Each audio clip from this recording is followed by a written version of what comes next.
Welcome to another online session of Q&A of 25th International Film Festival of Kerala. Today we have with us renowned Indian filmmaker Mr. Girish Kasravalli. Mr. Girish Kasravalli is in conversation with Mr. G.P. Ramachandran. Let me quickly introduce both of them. Uh, Girish Kasravalli is a leading Indian filmmaker who has been a torchbearer of parallel Indian cinema since 1970s. He's an alumnus of Film and Television Institute of India. He has won Best Feature Film Award several times from the Government of India, and he has 14 national awards to his credit. This year, we are showing his latest film, Illiralare Allige Hogalare, in the Kaleidoscope section of 25th IFFK. Sir, warm welcome to the session, and thank you for joining in this online Q&A session. Thank you. Glad to be here. Mr. G.P. Ramachandran is a leading film critic based in Kerala. He's a national award-winning film critic, and he has authored several books on film and other cultural studies.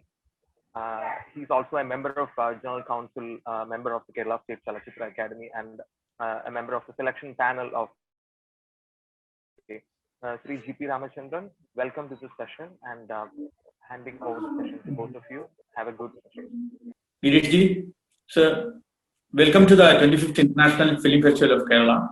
Hope you are doing fine. Yeah. This is the question and answer session. Just after the screening, Illiralare Allige Hogalare can neither be here nor journey beyond. Yes. Welcome again, Mr. Girish Kasravalli, sir, the most acclaimed Indian director from Karnataka. Actually, the Kerala State Chalachitra Academy is more attached to you because one of your suggestions after a Kerala award, you are heading the panel, and you had suggested that Kerala State Chalachitra Academy will be good for Kerala. After that suggestion, it has come. I remember. Yes. Is it correct? Yeah. Thank you for that. So let us start the formal questions. Yeah. You portrayed the intricacies of the caste-ridden society of our times in your latest film, this Illiralare Allige Hogalare. Yeah. Very well. Congratulations for the boldness you have shown. How did you come to such a story? See, this is based on a short story by Jayant Kaikini. The second part of the film is based on his short story. Jayant Kaikini has won the DSP South Asian Literary Award 2 years back. And when I was rereading the short story, I always wanted to make a film based on that, but it's too short to be a feature film. So I thought I would bring some more elements into the story and make it a full-length film, 2-hour-long film. So I wrote the first half, and then I made it a two story set in two different time frames. One is in 1969 when the agrarian society is still, active, and the second is set in the new millennium, 2000. So it's the story of in 16 he's a boy, and 2000 is an entrepreneur. So I just wanted to, the title of the film, Illiralare Allige Hogalare, neither can I be here nor journey beyond, refers to a poem by 16th century saint poet Purandaradasa, which talks about the eternal conflict of the human mind. We can neither be here nor move beyond. So I was wondering, what is the root cause of this conflict, eternal conflict? Then I realized it is based on our craving for dignity and for kind of a comfort. And so I thought I should base my film on these two elements, two things. So in the first half, it's the caste, it's the hierarchical order of the structure of the society, and then the financial problems. So he's yearning to move beyond, to go to other place. But once he reaches the city and he becomes a very successful entrepreneur, he's longing for the village, the kind of intimacy that he had in the village atmosphere. So this is the eternal conflict of the human mind. We want to achieve the material comfort as well as the dignity, as well as the kind of a peace of mind. So I wanted to dwell on this and made this film. Okay. Yes. The main character of the first part of the film, Naga, yeah, as a child, is a victim of the caste and class. Yes. It's correct. Yeah. Oppression in caste oppression in the rural life of 70s or 60s. But on the other side, he becomes the oppressor once he moves to Bengaluru, where he lives with a small family and having a decent job. Yeah. Do you mean to say that the layer of the power structure is the soul of the humankind? Yeah, that's what I wanted to highlight. Once he becomes, once he moves on to the next economic structure, he becomes like the Patela of the previous of his childhood. He forgets the kind of humiliation he was met with and the kind of suffering he had, and he employs another boy. He's actually now the kind he's subjected to kind of a exploitation and other things what Naga has subjected to in the first half of the film. But he's the husband and wife, the owner of the house, they are unmindful of that. They never realize they are repeating the same cycle of life. So that's I wanted to highlight. In fact, unless we become sensitive to this, the material comfort upward journey will not make us sensitive enough. He forgot from where he came. Yeah. And that's the whole tragedy. That's the whole tragedy. Yeah, that is a tragedy. Yeah. So my next question: the modernity and the urbanization that took place in India never solved the root problem of caste and poverty. It can be considered as a failure when building our nation. Many films, including yours, addressed it as well. But the system internalized it and there seems no remedy. You have narrated it beautifully and realistically. How did the audience react to it, actually? I'm not been able to gauge the audience response because the film has not been released. It was there's only 2 shows of the film in Bangalore International Film Festival. Soon after that, COVID, lockdown of the COVID followed. So we are yet to release the film and yet to get the feedback from the audience. I'm very keen to know how the audience react to this. Especially people who have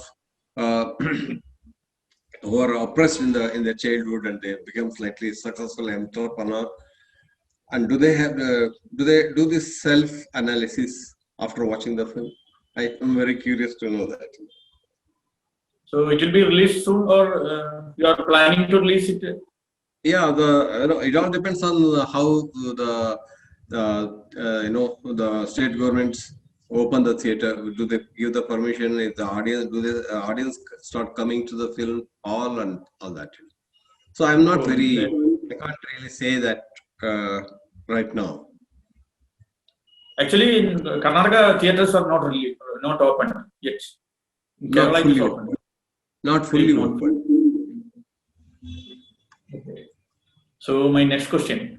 Naga's character is split into an escapee and an offender. But you did not elaborate the complexities. Instead, you introduced a new boy, Punda, that is Pundalika, who is living like a slave in Naga's house. Is it a glorification of victimhood? Trying to say is that attitude towards a boy like Naga or boy like Punda hasn't changed much. See, Naga has suffered in his childhood, but when in the urban setup, when he's a successful man, he again hires another boy, Punda. So the exploitation of the child labor and children hasn't changed much, whether be it rural structure or urban structure. I wouldn't say it's a glorification, but I am trying to focus my attention on this slightly sensitive issue. Are we really caring for the children, Are we really addressing to their problems? I just wanted to talk about it. The denial of the child life also. They are denied of their student life, everything. Naga is partly in student life, but Punda is totally denied it. Yeah. That's a very sad, especially in the urban domestic helps. Many of the, young boys and girls who get adopted in the urban household have this kind of a problem. I just wanted to address that. We only think in terms of, that they're being paid the monthly salary, so it helps the poor parent in the family, in the rural family and all that. But we don't realize how are we curtailing the spirit of this particular boy or girl. Yeah. Actually, that's why you have the contrast between Pinky and Punda. Though they are very attached to each other, but the kind of comforts they get in life quite different. What I was trying to say is that you see, at least in urban, in a rural setup, Naga knew who are the people who are oppressing him, who are the people who are transgressing his freedom. But in the urban setup, in the contemporary setup, you don't even know. So that is a tragedy with that's a kind of a problem that we face in the corporate world. We don't know who are the people who are pressing us, who are stampeding on us. Yeah. And the minute details, such as the relation of nature, story narration, etc., with this boy's victim, are fascinating. Does that show life within life? Yeah. Because the nature and everything there. Yeah. In fact, I wanted to highlight that in the first half, the Naga is subjected to many exploitation and all that. But the relationship with his surrounding, like the nature, the river, the boat, is organic. Whereas in the second half, Punda has all the comforts, like he is given food, he is taken care of, but there is no contact with the real world because he's there in the house and he's not allowed to go out and react the way how Naga, the younger boy Naga, is able to do it.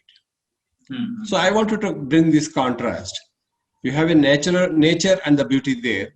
Here in the second half, you have artificial, but yet it is beautiful. But at the same time, it's also suffocating for the boy. Yeah. But you developed some imagination part. Actually, he is imagining this. Punda is imagining some stories, and he has. That's very beautiful. All those images come from his background. From he talks about his village. He talks about the river, the sea. He talks about water, flower, and all that, which he doesn't see it in urban landscape. So, apart from these two main characters, there is a chain of portraits of victims, starting from the differently abled daughter-in-law in the Brahmin house to Punda's sister Tulsi, the last one. Right. This neglected section of society cannot be excluded in any manner when building our life, culture, and nation. The power hierarchy has made them invisible. Is that what you wanted to describe? Yeah, I wanted to throw light on those elements also, because it's not only the story of Naga the boy and the Punda the boy, it's also the story of Sita, the handicapped widow, and Tulsi in the second half. In a way, it's a story of not just of Naga, but also a story of other people who are all caught up in such a situations, who are all looking for a place to escape from here, venue to escape. The perpetrators also don't get peace. Is Nimmadi in Kannada. Tamil also. The elder member of the Brahmin a family gets the opportunities to do rituals only related to death. Yeah. While the urban folk are anxious about their children and they plan to perform pujas to solve them. So you have considered them also. Yeah. Would you like to elaborate? Yeah. In fact, while we are picturizing the perpetrator and the people who are subjected to this one, we tend to simplify things. I thought that shouldn't be done because they have their own problem. They have their own. See, it's in our society, be it in a low class or high class, they are all caught up in various kinds of situations. Many forces are working on them. I wanted to bring those elements also. I am very glad that you pointed out that the upper caste Brahmin in the first half and the entrepreneur in the second half. They also have problems. Not that only the poor people or the exploited people are the. I wanted to make construct a story which is multifaceted in the sense, you are looking at it from all directions. Like have the Brahmin society, Brahmin household in the first half, wherein the Achar's wife, priest's wife, she is not given any freedom because the husband is taking all the decision. So she is a bit upset with that. So she forms a kind of a with the daughter-in-law, which you don't see the kind of relationship with the father-in-law and the daughter-in-law.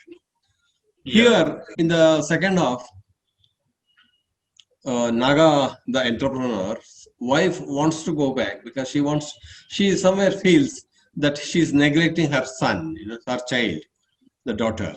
But she cannot go back because they want to earn as much as possible. So husband says, why don't you work in the American timing, which means, work in the night and look after the girl in the daytime, which means, she has to work 24 hours a day. But we don't think, that's actually working, looking after the child. They don't think it's a job, So I just wanted to bring in these kind of a complexities also that is there in our society. Yeah.